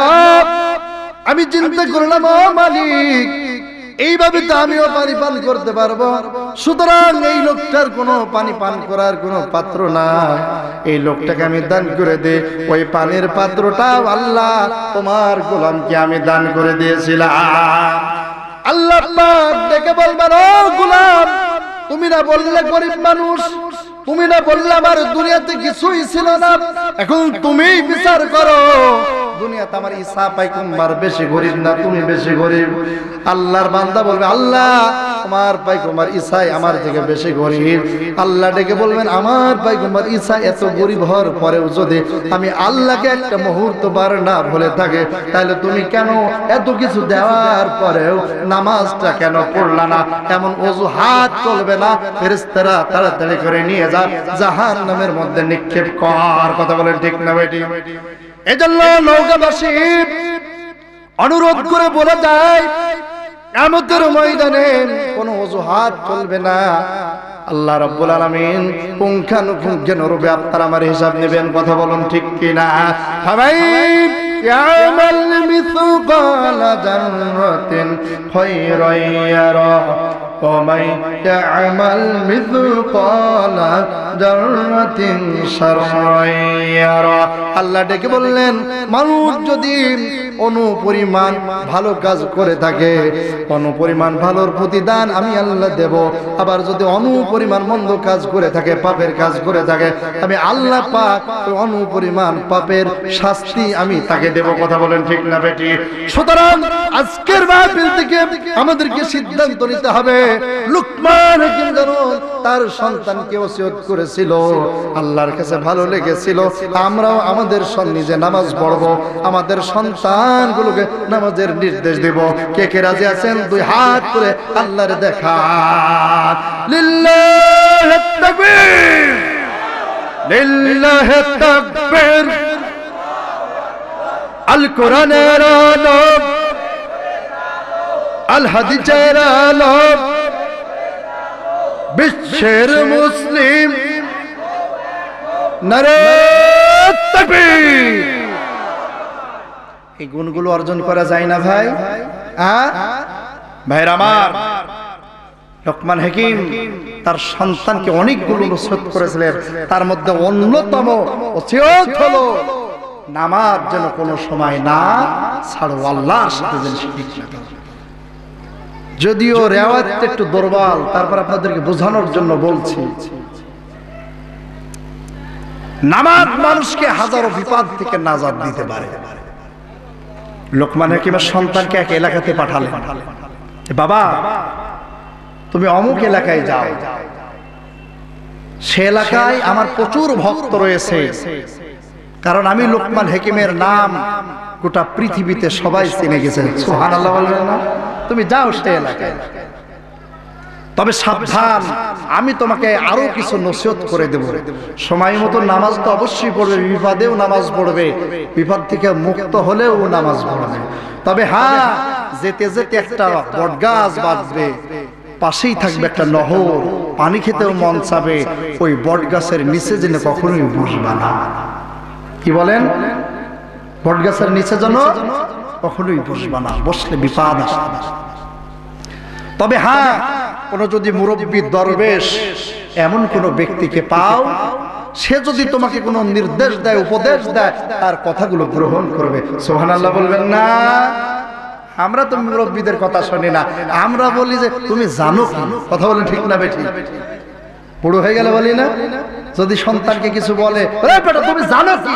তোমরা আগে আদিম যুগের মানুষ, বর্তমান ডিজিটাল কায়দায় যুগ চলছে। কথা বলেন ঠিক না বেঠি? আরো বললেন, বাবা ওখান থেকে যাওয়ার পর যেই এলাকাতে ঢুকবা, ওই এলাকার মানুষ তোমার ওয়াজ নসিহত শুনে সব পাগল হয়ে যাবে, তোমার ভক্ত হয়ে যাবে। লোকমান হাকিমের সন্তানের নাম শুনে সব তোমার কাছে চলে আসবে আদর আপ্যায়নের জন্য।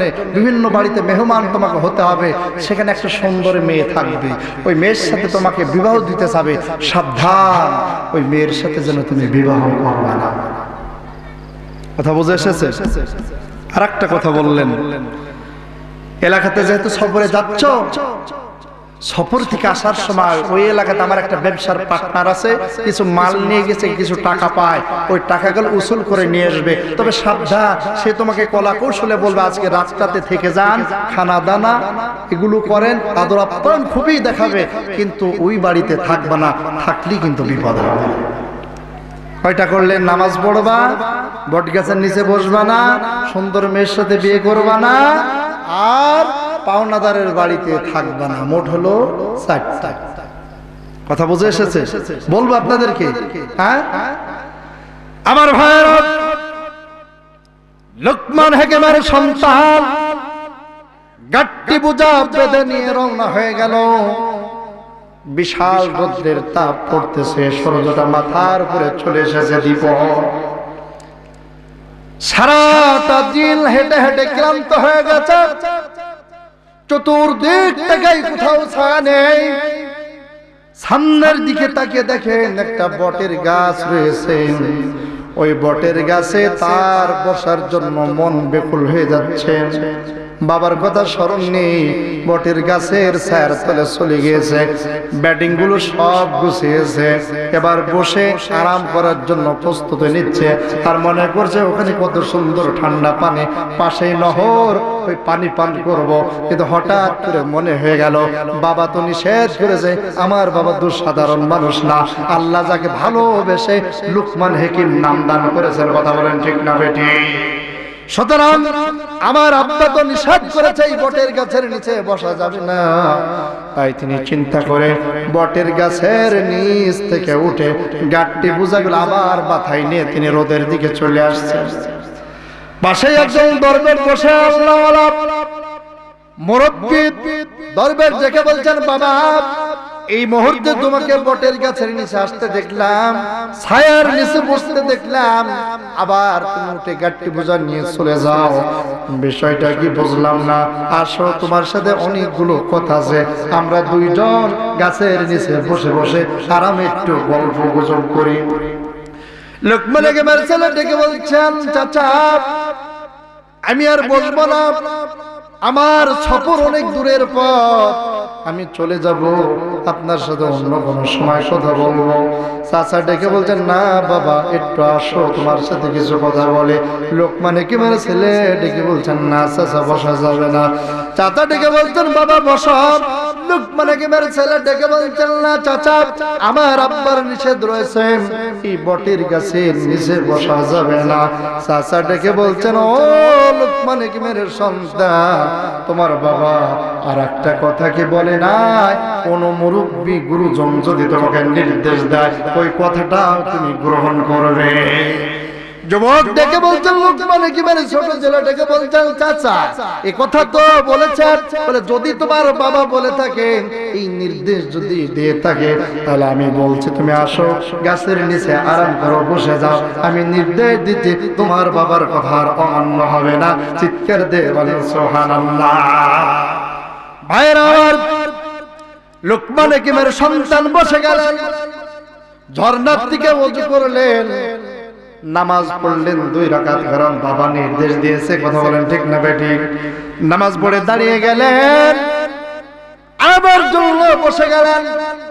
দরবেশ ডেকে বলল, দীর্ঘ পথ হেঁটে এসেছো বাবা, একটু তুমি ঘুমিয়ে যাও, আমি পাহারা দিচ্ছি, তোমার ব্যাটিং খেলা কোনো সমস্যা নেই।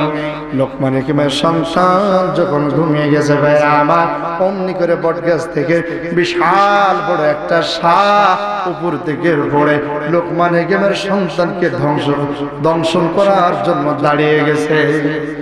দরবেশ মুহূর্তের মধ্যে সাপটাকে মারল।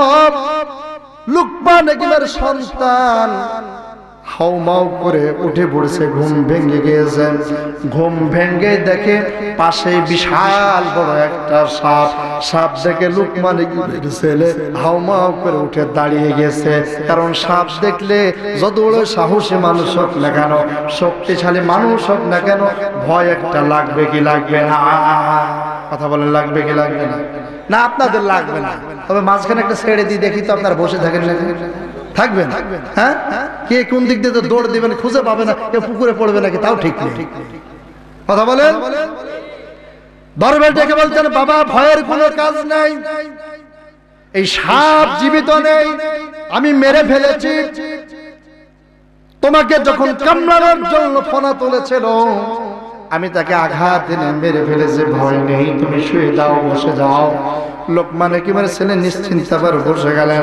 দরবেশ সাপটাকে মারলেন, অর্ধেক কেটে ফেললেন, কেটে ফেলে নিজের থলির মধ্যে রেখে দিলেন।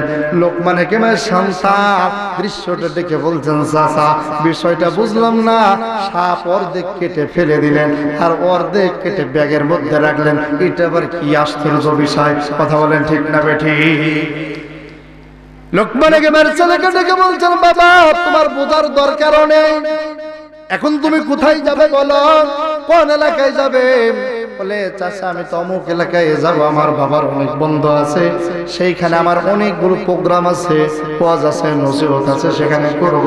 সুতরাং চাচা ডেকে বলছেন, দরবেশ ডেকে বলছেন, বাবা আমি যদি তোমার সফর সঙ্গী হই তাহলে কি কোনো অসুবিধা আছে? লোকমান হাকিমের ছেলেটাকে বলছেন, চাচা গো, আপনার মতন মহৎ মানুষ যদি আমার সফর সঙ্গী হয় আমার কোনো বাধা নেই, চলেন যাই, একসাথে যাই। লোকমান হাকিমের সন্তান দরবেশ দুইজন মিলে গ্রামের মধ্যে ঢুকেছে। গ্রামের মধ্যে যখন ঢুকেছে এলাকার মধ্যে একটা আলোড়ন সৃষ্টি হয়ে গেছে। লোকমান হাকিমের সন্তান এসেছে, এ মেহমানদারি করতে চাই, ও মেহমানদারি করতে চাই। তারা পালা বন্টন করে নিয়েছে, আজকে দুপুরবেলা আমার বাসায় খাবে, রাত্রিবেলা আমার বাসায় খাবে, সন্ধ্যা কি বলে সকালবেলায় আমার বাসায় খাবে, এমন তাড়াহুড়া বাঁধিয়ে দিয়েছে।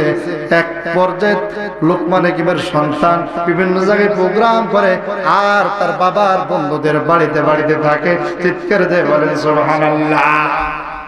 হঠাৎ করে একটা বাড়িতে বলল, ওই বাড়ির মুরব্বি খাওয়া দাওয়া করায়েন, ডেকে বলছেন, বাবা তোমাকে প্রস্তাব দিতে চাই।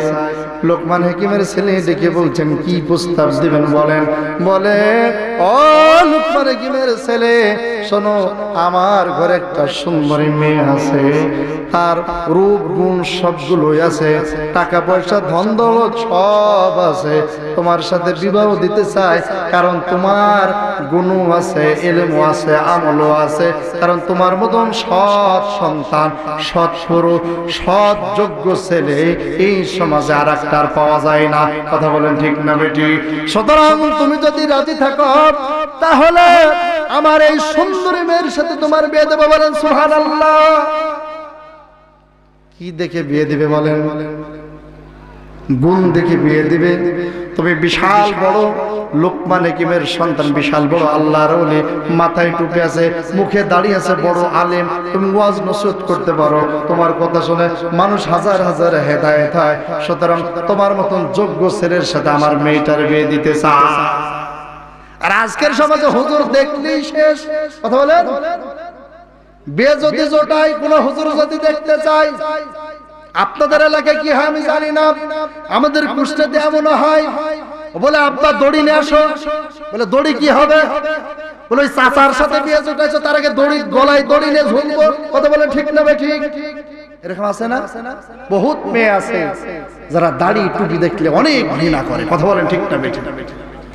কিন্তু আবার যদি, অথচ বিশ্বনবীজি বলেছেন সমাজে ফিতনা মুক্ত তখন হবে যখন সুযোগ্য মেয়ের সাথে সুযোগ্য ছেলের, দিনদার ছেলের বিয়ে হবে। চিৎকার দিয়ে বলেন সুবহানাল্লাহ। অথচ আমরা এগুলো দেখি না। আমরা দেখি কি জানেন, বেশ সময় জিজ্ঞাসা করে ছেলের কয়টা তেল পাম্প আছে। কথা বলে ঠিক না বেটি? বলে ছেলের 3টা তেল পাম্প আছে নওগাঁতে। বলে ছেলের একটা সমস্যা আছে, কি? বলে লাল পানি খায়। লাল পানি চেনেন আপনাদের এলাকায়? মানে মদ নেশা করে, এরকম পাওয়া যায় না 2-4টা। এর মেয়ের বাবা ঘটককে বলে এগুলো কোনো প্রবলেম না, এটা বড় লোকদের স্টাইল। কথা বলেন ঠিক না বেটি? হ্যাঁ, ও লাল পানি খেতেই পারে, ওদের টাকা আছে। কিন্তু ওর যে প্রতিটা রাত ক্লাবে কাটে, অধিকাংশ রাত বিভিন্ন নর্তকী মেয়েদের সাথে কাটায়, এগুলো খোঁজ রাখে না। কথা বলেন ঠিক না বেটি? তেল পান আছে, বিয়ে দিতে হবে। কিন্তু একজন সুন্দর, সচ্চরিত্র, ভদ্র, আদর্শবান এমন ছেলে যদি একটা ভালো মেয়ের কাছে প্রস্তাব দেয়, ও বলবে তেল পান তো না, মোটামুটি 2-4 হাজার টাকা বেতন পায়, এই মেয়ের খাওয়া। কথা বলেন ঠিক না বেটি? আপনাদের এলাকায় এরকম আছে নাকি? আমাদের এলাকায় আছে। আমাদের এলাকার কথাটা আপনাদের কাছে বলে। কিন্তু লোকমান হাকিমের ছেলের গুণগুলো দেখে পছন্দ করে ফেলেছে, গুণগুলো দেখে পছন্দ করে ফেলেছে, বিয়ে দেবে। আপনার কি বিরক্ত বোধ করছেন? কথাগুলোকে বলবো, শেষ করে দেব। হ্যাঁ, আমার ভাইরা, লোকমান হাকিমের ছেলে ডেকে বলছেন, না আমি বিয়ে করবো না। বলে না বাবা, তোমাকে করতে হবে। বলে না চাচা, করা যাবে না। বলে না বাবা, তোমার কোনো দিক দিয়ে কম দেওয়া হবে না, টাকা পয়সা, গাড়ি বাড়ি সব আছে, বউ তুমি সুন্দরী পাবা, সুতরাং তোমাকে বিয়ে করতে হবে। মুহূর্তের মধ্যে চাচা হাজির। চাচা ডেকে বলতেন, বাবা কি হয়েছে, কি নিয়ে কথা কাটাকাটি করো? লোকমান হাকিমের সন্তান ডেকে বলছেন, চাচা এর মেয়ের সাথে আমার বিবাহ দিতে চায়, কিন্তু আমার আব্বা তো নিষেধ করেছে, এর সাথে বিবাহ করা যাবে না। এখন কি করবা? চাচা বলছে বাবা কোন দিক দিয়ে তার কম নাই, মেয়েও সুন্দরী, টাকা পয়সা বসে, গাড়ি বাড়ি আছে, রাজি হয়ে যাও না। লোকমান এখানে ছেলে বলছে চাচা আপনি যখন বলছেন তাহলে আর না রাজি নাই, আমি রাজি হয়ে গেলাম। বিবাহ হয়ে গেছে। দরবেশ ডেকে বলছেন বাবা বিবাহ করলে ভালো কথা, বাসর ঘরে যেই জেনে আগে কিছু করো না, মাথাটা যেন ঠিক থাকে। কথা বলে ঠিক না বেটি? বলছে কি করতে হবে? বলে আমার থেকে পরামর্শ নিয়ে তারপরে বাসরে যাবা, তার আগে না। আমার ভাইরা দরবেশ ডেকে বললে বাবা বাসরে যাবা, বিয়ে হয়েছে, বউকে নিয়ে আনন্দ করবা, উল্লাস করবা, কোনো বাধা নেই। তবে হাত বাসর ঘরে ঢোকার পূর্বে আগে ওযু করবা, পাক পবিত্রতা অর্জন করবা, সালাত না যাই নামাজ বিছাবা, এরপরে 2 রাকাত নামাজ আদায় করবা, ওযু করে 2 রাকাত নামাজ আদায় করবা, এরপরে বাসর ঘরে ঢুকবা। এরপরে আমি তোমাকে একটা পাত্র দেব, এই পাত্রটার ঢাকনা কখনো খুলবা না, ঢাকনাটা রেখে এরপরে তোমার স্ত্রীর সাথে আগে মেলামেশা করবা না, বরং ছলে বলে কৌশল দিয়ে তাকে আগে ওই পাত্রের ভিতরে প্রসাব করাবা, এরপরে রাত্রি বেলায় আনন্দ ভর্তি করবা। ঠিক আছে চাচা, আপনি যা বললেন তাই হবে। ওযু করলেন, নামাজ 2 রাকাত আদায় করলেন, আল্লাহর দরবারে সাহায্য আছে। বললেন আল্লাহ আমি দুনিয়ার কোন মানুষের কাছে সাহায্য চাই না, আল্লাহ তোমার কাছে সাহায্য চাই। যদি কোনো বালা মুসিবত থাকে তুমি আমাকে রক্ষা করো। চিৎকার দিয়ে বলেন সুবহানাল্লাহ। নামাজ শেষ হয়ে গেল, বাসর ঘরে প্রবেশ করে স্ত্রীকে ডেকে বলেন স্ত্রী অনেকগুলো কথা আছে, তার আগে আমার একটা দাবি তোমাকে মানতে হবে। বলে কি দাবি? এই যে পাত্রটা দেখতেছো, এই পাত্রটা আগে তুমি মুখটা ঢাকনাটা খুলবা না, বরং এই পাত্রটার ঢাকনা তখনই খুলবা যখন তুমি ওর ভিতরে প্রসাব করবা। কথা বলেন ঠিক কিনা? ভাইয়ের আমার রাজি হয়ে গেল। পাত্রের ঢাকনাটা তুলে যখন প্রসাব করতে গিয়েছে, এই মহিলা চিৎকার দিয়ে পড়ে গেছে, বেহুশ হয়ে গেছেন। এরপরে আমার ভাইরা পাত্রটা আবার ঢেকে ধুয়ে দিয়েছে। সকাল বেলায় বাসর ঘর সম্পূর্ণ করে এরপরে হাসতে হাসতে 2 জনা বের হচ্ছে। এলাকার মানুষ সব আলোড়ন সৃষ্টি হয়ে গেছে। লুকমান একবার সন্তান মারা গেছে, তার লাশটা দেখে আসি। এলাকার মানুষ সব ভিড় জমিয়েছে, এসে দেখে লোকমান হাকিমের সন্তান মারা যায় নাই, বরং লোকমান হাকিমের সন্তান হাসতে হাসতে স্বামী স্ত্রী 2 জন বের হয়ে চলে আসছে। বলেন সুবহানাল্লাহ। এলাকার মানুষ দেখে বলছেন কি ব্যাপার? এই মহিলার সাথে তো আগে একাধিকবার অনেক পুরুষের বিয়ে হয়েছে, কিন্তু যখন রাত্রিবেলায় বাসর ঘরে গিয়েছে, সকাল বেলায় তার স্বামী মারা গিয়েছেন, আমরা একাধিকবার তার স্বামীকে ফেলে দিয়েছি, কিন্তু তুমি তো লোকমান হাকিমের সন্তান, তোমার তো বুদ্ধির অভাব নেই, কোনো বুদ্ধির কারণে মনে হয় তুমি বেঁচে গিয়েছো। লোকমান হাকিমের সন্তান আশ্চর্য হয়ে যাচ্ছে, এটা আবার কি কথা? আমি তো কোনো বুদ্ধি খাটাই নাই। দরবার থেকে বলছেন বাবা ওই যে পাত্রটা ছিল, পাত্রটা আনো। পাত্রটা যখন এনেছে, পাত্রটা এইভাবে যখন ফেলে দিয়েছে, দেখা যায় সেই অর্ধেক মরা সাপ কেটে তার ভিতরে ছিল, আর আরেকটা অনেক ভয়ানক একটা কীট ওই বদনার ভিতরে, ওই পাত্রের ভিতরে পড়ে মরে পড়ে আছে। লোকমান হাকিমের সন্তান আশ্চর্য হয়ে গেল, এটা কি? বলে বাবা ওই যে সাপটা আমি কেটে ব্যাগের মধ্যে রেখেছিলাম, তুমি বলেছিলে কি হবে, এটা হলো সেই সাপ। তোমার স্ত্রীর সাথে একাধিকবার অনেক পুরুষের বিয়ে হয়েছে, কিন্তু তোমার স্ত্রী লজ্জা স্থানের ভিতরে একটা বিষাধর একটা সাপ ছিল, একটা পোকা ছিল। যখন যার সাথে বিয়ে হয়, যখন বাসর ঘরে যায়, তার সাথে যখন মেলামেশা করে, যখন তাকে তার লজ্জা স্থানে কামড় দিয়ে দেয়, মুহূর্তের ভিতরে বিষ লেগে ওই মানুষটা মারা যায়।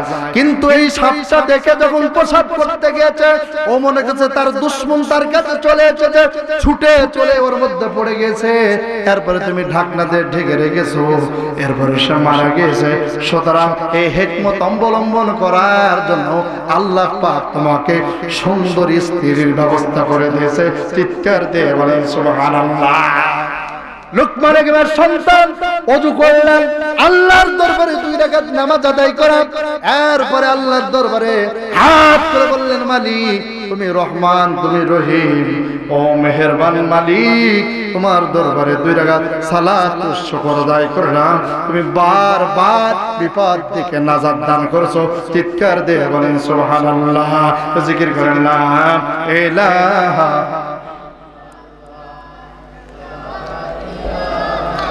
ইল্লাল্লাহ, জোরে লা ইলাহা লা ইলাহা ইল্লাল্লাহ মুহাম্মাদুর রাসূলুল্লাহ সাল্লাল্লাহু আলাইহি সাল্লাম। আমার ভাইরা, এখন লুকমান হাকিমের সন্তান তার বাসাতে বাড়িতে কি করে ফেরেছে দরবেশকে, এটা আমাদের জানার দরকার আছে না নাই? হ্যাঁ, যদি জানতে হয় তাহলে আপনারা আরো কিছু সময় আমাকে দিতে রাজি আছেন তো? কে কে দিতে রাজি আছেন? 2 হাত তুলে আল্লাহরে দেখান তো। নারে তাকবীর।